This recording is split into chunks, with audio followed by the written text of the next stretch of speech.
আমরা কোনো পলিটিক্যাল গ্রুপের না, ক্লিয়ারলি বলে দিই আমরা কোনো পলিটিক্যাল গ্রুপের না। হিজবুত তাহরীর এটা একটা ইসলামী সংগঠন, ঠিক আছে? আপনার আইডিয়াতে ভুল আছে। আমি জানি দেখি কথা বলতেছি। আপনি গণতান্ত্রিক দল করতেছেন আর হিজবুত তাহরীর। ইসলামী আন্দোলন বাংলাদেশের পক্ষ থেকে যে মিছিল হয়েছিল সেখানে কয়েকজনকে আটক করে নিয়ে যাওয়া হচ্ছে। পুলিশ বলছে যে মিছিলটি হয়েছে কিছুক্ষণ আগে, সেই মিছিলে ইসলামী আন্দোলন বাংলাদেশের নয় এমন কয়েকজনকে আটক করা হয়েছে। ওকে মিছিলে কেউ চিনতেছে না, যে দলের মিছিল ছিল দলের কেউ তাকে চেনে না, তো সে আসলে কে তার পরিচয় এটা আমাদের জানতে হবে। তাদেরকে গাড়িতে করে নিয়ে যাওয়া হচ্ছে।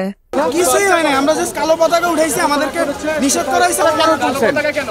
কালো আমরা জানি ইসলামের পতাকা কালো পতাকা, আমরা এই জন্য ইসলামের পতাকা কালো কবে থেকে আমরা যেটা জানি। কেন নিয়ে যাচ্ছে আমাদেরকে? আমরা হয়তো ব্ল্যাক ফ্ল্যাগ তুলেছি, শাহাদাতের পতাকা তুলেছি, আমাদেরকে ওনাদের সিনিয়র স্যার ডেকে নিয়ে যাচ্ছে।